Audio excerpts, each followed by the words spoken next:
Huh? And some people still wouldn't see it because it's a cartoon. And they goofy. There you go. Yeah, for sure. Hey, for sure. new goofy of the year. Niggas that refuse to watch Into the Spider-Verse. Okay. Hey, all right. We must pay homage to him.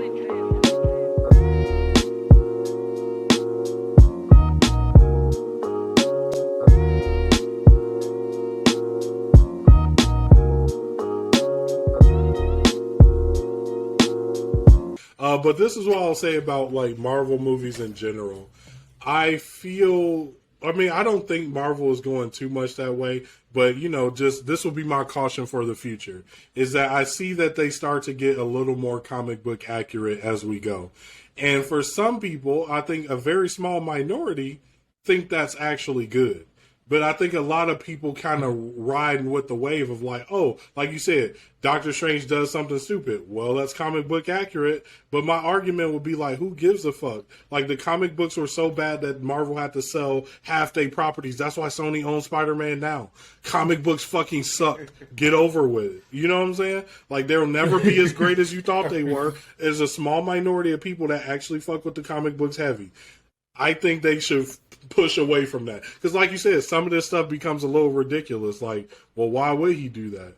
Why do I care about these things? Right. Why is he making these choices? Whereas before, it's like we could understand why Tony Stark was making some of his choices. Rich billionaire asshole. Mm-hmm. We see that shit all the time. We know how that's going to go. Right. We do not see 17-year-olds be doing wild shit just to get some of their issues dealt with. Right. I see a 17-year-old quit before they do movie. that. Fuck it, I quit being Spider-Man. It felt like a teen angst movie. Mm-hmm. Yeah. But yeah, that's all I had to say. For the people that was out there like overhyping it, I do think it was overhyped, but I'm not gonna be mad at your hyping of it. I can see why people would leave the movie and go like, that was amazing, that was the best part. I can see that. I don't agree with it, but I can see why people said that.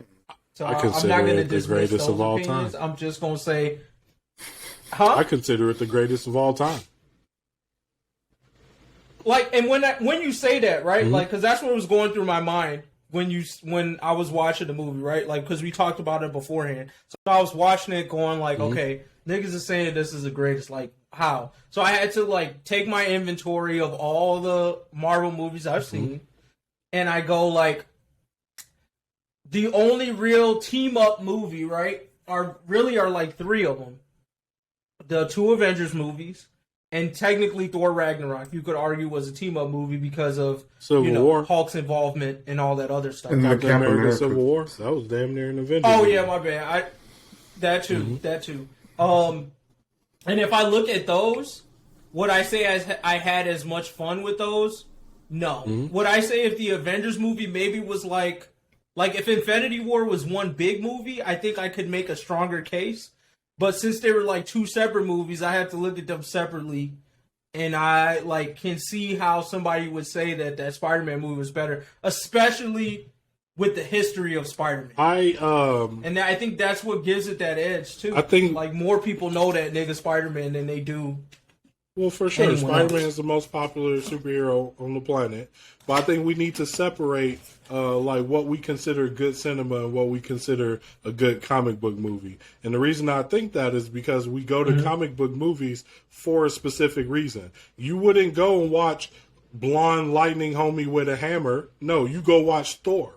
You're watching that because of the nostalgia. So whereas like a movie like The Matrix is bullshit for dangling nostalgia in front of us, I think that a movie like a Marvel movie, that's actually their job, right? Like we're going for the name, we're going for kind of to be reminded of some of these things.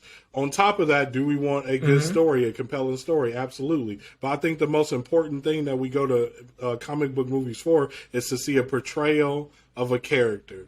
And so with that being said, them niggas took are all of our cinematic versions of a portrayal of a character. Them niggas built a comic book movie within a comic book movie. Like, it was kind of fire. And so, yes, It was a Power Rangers team up episode. It was a Power Rangers team up episode. So it pulls out a lot of cheap tricks. Power Rangers team up episode. Like a Power Ranger team up episode, but this is the issue. That's what they're trying to do, though. So that's why I'm like, they tried to do that thing, and the thing they tried to do, they did phenomenally. Like, is it the best movie ever? No. Is it the best comic book movie? If a comic book movie's sole goal is to kind of evoke these emotions of like, hey, remember this character? Look at him in this story. Yeah. Like, them niggas did that shit. They stuck their foot in it. But I guess my question or counter to that, just to you, is just like, how much save or like how much points do we give like Spider-Man Into the Verse then? Because that took a lot of Spider-Mans that we had no clue about and turned it into a good movie, right? Like, that was a crossover movie that didn't depend on nostalgia, but it was in the same premise, right? Like, it 100% depended on nostalgia. I was battling with. Right, because Peter B. Parker is the same Parker that we get from Sam Raimi's Spider-Man. He even do like the little dance in the street. His story goes along the same way. Right. We invoke that we know this nigga. You know what I'm saying? Like, so they do use nostalgia in that movie to get it across too. 100%. Yeah, I'll give you that. I'll give you that for that one Spider-Man. He's don't necessarily give you that for the other Spider-Mans that showed up. But he's the main Spider-Man. He's the one that spends the most time in front of the camera outside of Miles. I feel you, but would you say that the movie was solely dependent on that Spider-Man as to why we liked it? Because I wouldn't say that. think that, personally, he was my favorite Spider-Man. So it's a little biased here, I'll admit that. But yeah, I think he was very important as the second lead, or maybe second supporting character, however you want to define it. Like, yes, he had an extremely important role. The movie would not have been the same without him. He was the second most viewed character in the movie. He's important. But I'm not saying he's not important. I'm just saying, like, that didn't... I guess what I was saying is if I take that Spider-Man out of Spider-Man Into the Verse, I think you can still have a decent movie. If I take the Spider-Mans out of that other movie, you have a bad movie, in my opinion. Them niggas came in the final. I mean, didn't If you take the nostalgia out of that Spider-Man movie, so none of them show up. Okay, Garfield doesn't show up. If them niggas showed up, none of that. Just as they version, an MCU version. Like, because the only nostalgia we get in is the fact that they came from a different movie. But if them niggas was just MCU Doc Ock and he had to fight all them Sinister Six, do I think it would sell? Yes. Why? Because Sinister Six versus Spider-Man is one of the highest selling comic books of all time. It will definitely have been one of the highest selling movies of all time. It's a popular story.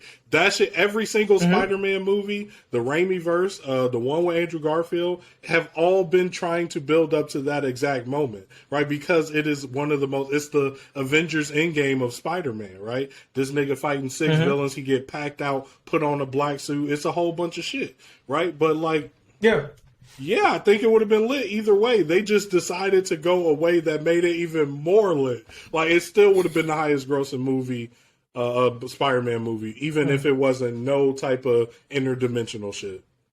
Spider-Man versus 6 swole niggas. Yep. Wow. Niggas is buying. I mean, I guess I can't argue that. Like, the numbers standpoint, sure. I just think personally, I don't think I would have put it in like any of these lists if the nostalgia part wasn't there. I have not seen niggas flop on a Spider-Man movie. That's my personal preference. I can't argue the numbers. I don't disagree with what you're saying about the backing that the movie has if they still use the same villain. Now, I don't disagree with that. I'm just saying personally, would it hit? Would I have resonated with the movie? No. Would it have just been like the same old Marvel movie I've been watching with the other stuff? I can't speak on whether or not it would hit. I feel like that's an unknown. Like, maybe they turn that bitch up or not. But all I can say is Spider-Man is like the most popular character on the planet. The nigga All Might. Even when his movies suck, they blow open doors. Like, it would have absolutely been a blockbuster because Spider-Man name on it. No matter what. So, like, that's something to keep in mind, even when we talk about Into the Spider-Verse. It's like, yeah, it does good, but it's like doing good with All Might on your team. It's the most popular character on the planet. Like, of course it's going to do good. I don't think Into the Spider-Verse was that much better than Spider-Man No Way Home. And then I gotta take out points because it's animated. It's easier to do shit animated than it is to do with people. Oh, that's not Come on, bro. That's just real life. Trying to get a person to emote bro. instead of just saying, no, hey, draw this nigga face this way. Come on. It's harder. It's harder.